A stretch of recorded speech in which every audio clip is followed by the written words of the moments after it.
Longtemps isolé du monde des affaires en raison de ses multiples problèmes sociopolitiques, le Congo de Félix-Antoine Tshisekedi est décidément de retour sur la scène économique européenne. Le monde des affaires belge lui tient à apporter sa contribution au réveil du géant Congo, boosté par la nouvelle politique économique en application. Lors d'une rencontre avec le chef de l'État congolais en séjour à Bruxelles, une centaine d'hommes d'affaires représentant près de 50 000 entreprises a sollicité des assurances auprès du président de la République pour être parmi les investisseurs qui poseront leurs valises en RDC dans un futur proche. Des réformes entreprises pour améliorer l'environnement des affaires à la garantie d'une paix constante, le garant de la nation congolaise a convaincu le patronat belge de sa volonté à offrir de meilleures conditions aux investisseurs installés à Kinshasa et dans différentes provinces.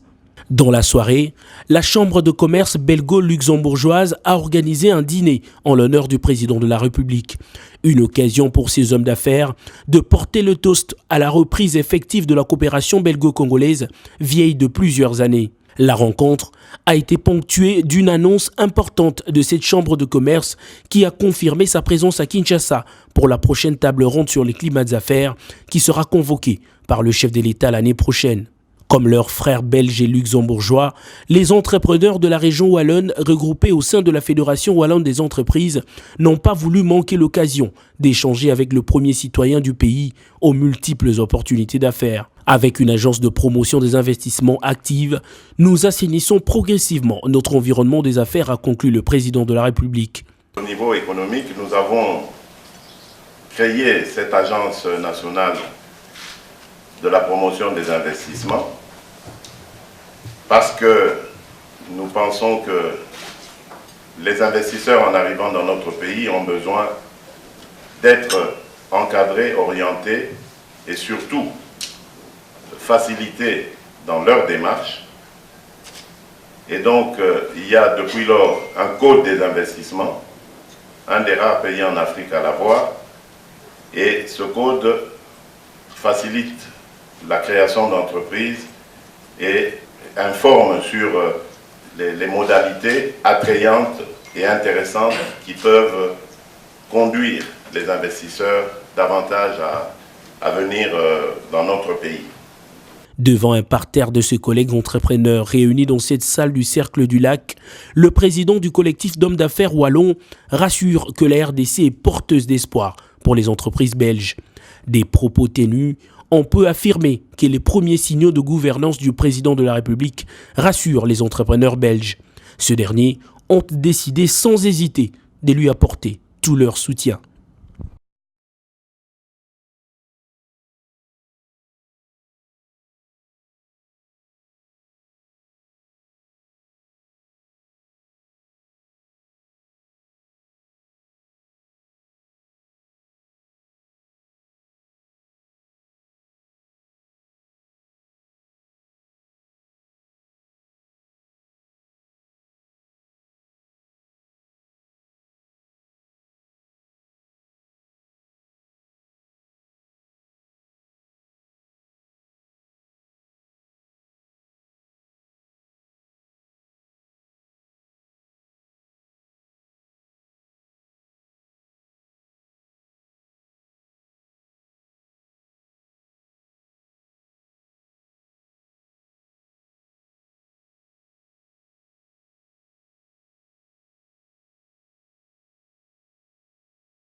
Par ses contacts, le ministre des Relations avec le Parlement entame son rôle d'interface. Déon Koussou réaffirme auprès de l'honorable présidente de l'Assemblée nationale, Janine Mabunda, sa détermination d'œuvrer en faveur d'une collaboration interinstitutionnelle réussie. Nous avons évoqué les calendriers, nous avons parlé des arriérés législatifs. Vous savez que cette session de septembre, c'est une session essentiellement budgétaire. Donc, nous allons revenir avec le projet de budget, comme vous le savez, sous l'autorité du chef de l'État et du Premier ministre. Donc là, nous sommes déjà en train de préparer le budget. Et là, nous sommes d'accord Madame la Présidente et moi-même. Notre première rencontre et je sais qu'il y en aura d'autres et je sais aussi que ce que la population attend, c'est de nous voir servir ces pays comme il faut. Ces échanges interviennent au moment où le bureau de la Chambre basse du Parlement est dans l'attente imminente du projet de loi portant reddition des comptes exercice 2018 et le projet de loi des finances de l'exercice 2020.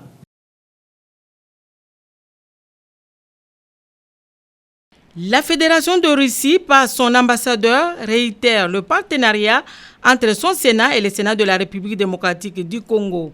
Son ambassadeur Alexei Sentebov l'a dit au cours de l'audience lui accordée par le président du Sénat, l'honorable Alexis Tambwe Mwamba. Il a saisi l'opportunité pour le féliciter de son élection à la présidence du Sénat, la deuxième institution du pays. L'ambassadeur du Corée du Sud, Kim Kyejo, a pour sa part exprimé les soucis de son pays de contribuer au renforcement des capacités des sénateurs congolais. L'Oxfam, reçu par le président de la Chambre haute du Parlement, a émis le vœu de voir les sénateurs être le défenseur des sans-voix et être le maillon effectif pour la réduction de la pauvreté. Il est important que ceux-là même qui sont les élus puissent porter ce message et servir de relais. Malheureusement, notre pays, la RDC, abrite également un grand nombre de crises humanitaires. Et pour ces crises humanitaires, en tant qu'ONG internationale, nous sommes confrontés à plusieurs défis, notamment l'accès. Et ainsi, c'est très important que ce dialogue-là, ce cadre de dialogue avec les autorités nationales puisse être effectif. D'où l'importance d'avoir la collaboration du Sénat. Et je profite de l'occasion pour remercier très sincèrement Monsieur le Président du Sénat pour son encouragement, mais également l'engagement qu'il a pris au nom des braves dames, nos braves élus sénatrices. Il nous a donné la confirmation que dans le combat de Oxfam pour la justice du genre, les sénatrices seront engagées de manière très visible et cela nous réjouit. Les sénatrices ont clôturé cette série d'audiences.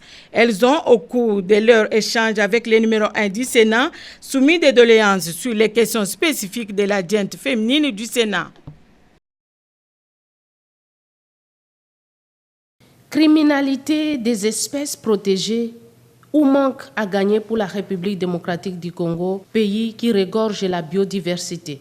21 tonnes d'ivoire d'éléphant et 17 tonnes d'écailles de lamp angolais en provenance de la République démocratique du Congo ont été saisies et transitées par l'aéroport international d'Indjili et le port de Matadi vers l'Asie, au Vietnam, en Turquie et au Singapour, comme l'a indiqué Maître Augustin René Ngongo de la Société civile environnementale. Ces différents cargaisons, soi-disant des bois sapelli, ne pouvaient pas franchir la frontière nationale sans la collaboration des services de l'État opérant dans les processus d'exportation. C'est ce qui justifie la plainte déposée par Codette et Océan auprès du procureur général près la cour d'appel de Kinshasa-Gombe.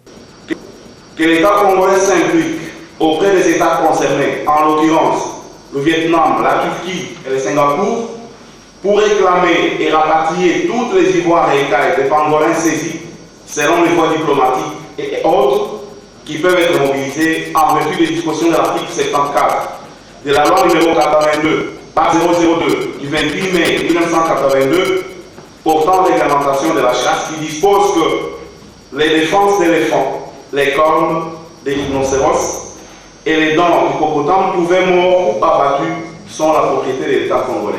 Lors de la conférence de presse de la société civile environnementale, avec l'appui de USAID et le Fonds mondial pour la nature, le deuxième vice-président du Conseil économique et social de la République démocratique du Congo appelle les partis au respect des lois du pays et décourager tous les réseaux mafieux pour lutter contre le commerce illicite d'ivoire en République démocratique du Congo.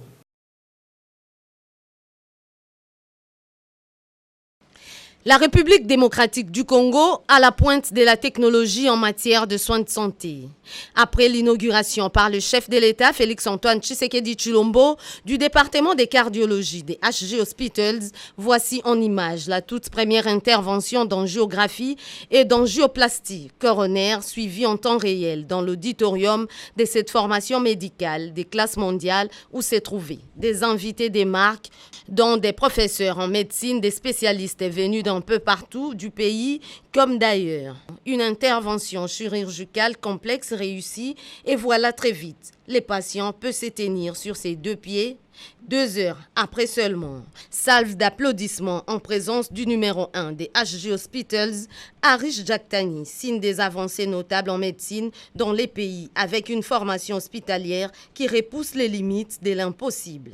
Ce n'est pas pour les gens riches, peut-être même cette intervention, ça va coûter un peu cher. Nous devons amener même les histoires de mutuelles. C'est pour ça qu'il y a un riche qui peut avoir les cardiaques, même les pauvres peuvent avoir, ils vont, c'est bien sûr. Avec l'acquisition de ces laboratoires de cathétérisme, la République démocratique du Congo s'est hisse au sommet en Afrique, dans les domaines de la cardiologie interventionnelle, devant témoins. À noter par ailleurs que l'angioplastie coronaire est une technique médicale chirurgicale des modifications d'un vaisseau sanguin et le plus souvent une artère.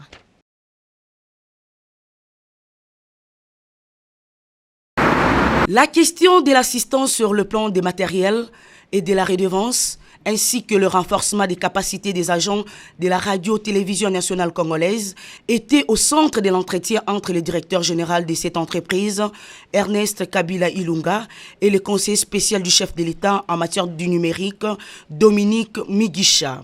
Le numérique est un domaine très important aux médias publics.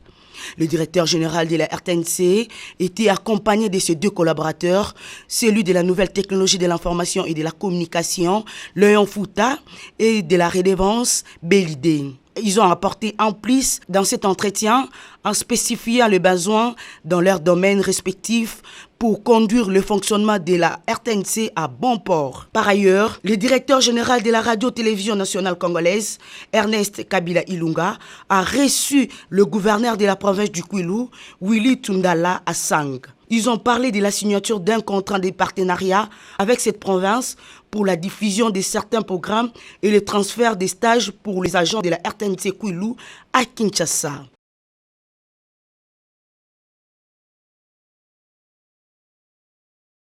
Investir pour un Congo émergent, c'est le sujet de cette conférence animée par le Premier ministre honoraire et professeur à l'Université protestante au Congo, département des sciences économiques, Augustin Matata Pogno, devant les étudiants des différents établissements d'enseignement supérieur et universitaire de la capitale. C'était sous la thématique leadership et bonne gouvernance. Selon le professeur Augustin Matata Pogno, le leadership évoque l'idée du comportement, des attitudes, de l'influence, du pouvoir de meneur d'hommes. Il renvoie ainsi à la vision du leader, aux atouts dont il dispose, à la stratégie qu'il met en place pour mobiliser les autres autour de sa vision. La nouvelle géographie économique met relativement moins l'accent sur les ressources naturelles et admet l'existence de plusieurs sources de richesses, notamment l'accumulation des capital humain et social. Ce dernier est appréhendé par la qualité des institutions officielles et non officielles, dont la gouvernance, la transparence et la confiance. Un nouveau modèle économique suppose un changement de l'organisation de l'activité économique afin de passer d'une économie des rentes à une économie moderne qui se fonde sur le bon fonctionnement des marchés et qui sert les intérêts collectifs. Oui, l'émergence vers le développement est possible pour la République démocratique du Congo à la condition et à la seule condition que celle-ci se guérisse de ces hommes qui doivent s'engager résolument dans la culture du leadership éclairé, transformationnel et opter pour les principes et valeurs de gouvernance pour des résultats profitables à tous ou tout au moins au plus grand nombre. La cérémonie de la signature du protocole d'accord de collaboration entre l'Office congolais des contrôles, évaluateur de la conformité et l'industrie des productions du ciment PPC Barnet a vécu à Béatrice Hôtel sous l'œil vigilant du directeur de cabinet du ministre du Commerce extérieur, M. Jean Zoza, et du président du conseil d'administration de l'Office congolais des contrôles, Placide Chisumpa Tchakatumba. Était également présente à cette cérémonie le membre du conseil d'administration, Madame Isabelle Kassongo Omba, directeur général adjoint, et les agents et cadres de l'OCC et ceux de PPC Barnet. Les deux parties signataires étaient représentés par Pierre Célestin Rissasita Bouamousimboa, DG de l'OCC, et Lenny Ilondo, directeur général de PPC Barnet. Modéré par Dr Franck Elias Moukanya Lusanga, directeur chef de département marketing de l'OCC, la cérémonie a connu deux temps forts, le mot des circonstances des deux gestionnaires au quotidien et la signature proprement dite du protocole d'accord pour un partenariat d'évaluation des conformités du système de production et des produits de PPC Barnet. Les contrôles de la production industrielle locale sont obligatoires au fait de la maîtrise quantitative et qualitative des produits, conformément aux dispositions légales et réglementaires ainsi qu'aux exigences normatives en vigueur. Le ciment doit être de qualité, sinon les ouvrages ne seront jamais pérennes. Nous allons engager les deux parties dans la réalisation des procédures qui conduisent à la certification des produits. Les contrôles qu'effectuera l'État congolais à travers son organisme d'évaluation, OCC, sera une garantie aux consommateurs congolais de la qualité des produits cimentiers de PPC Barnet.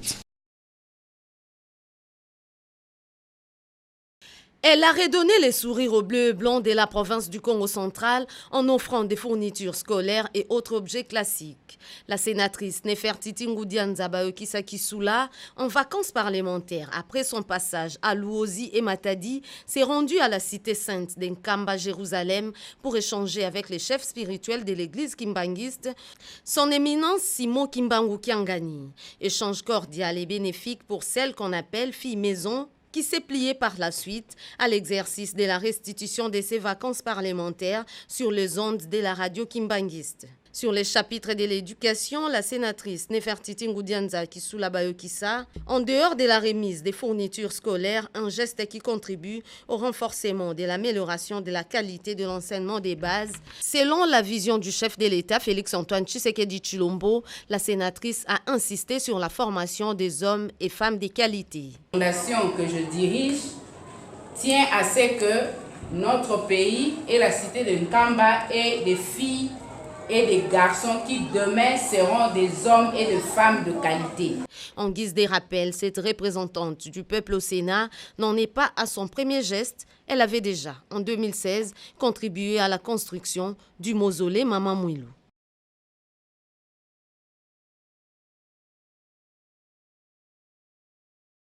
Initialement construit pour une capacité d'accueil de 5000 ménages, les camps militaires Kokolo en contient actuellement plus de 100 000, d'où la nécessité ou encore la difficulté en matière d'accès à l'eau potable. Avec le programme d'urgence du chef de l'État Félix-Antoine Tshisekedi Tshilombo, les 1000 ménages, grâce aux travaux de la Régie des eaux, peuvent se servir de l'eau potable de qualité. 23 bornes fontaines contenant 8 prises, une garantie pour améliorer la desserte en eau dans ces sites militaires. En présence du commandant du camp Kokolo, le directeur général de la Régie des eaux, Clément Moubiaï, a procédé à l'inauguration de ces ouvrages.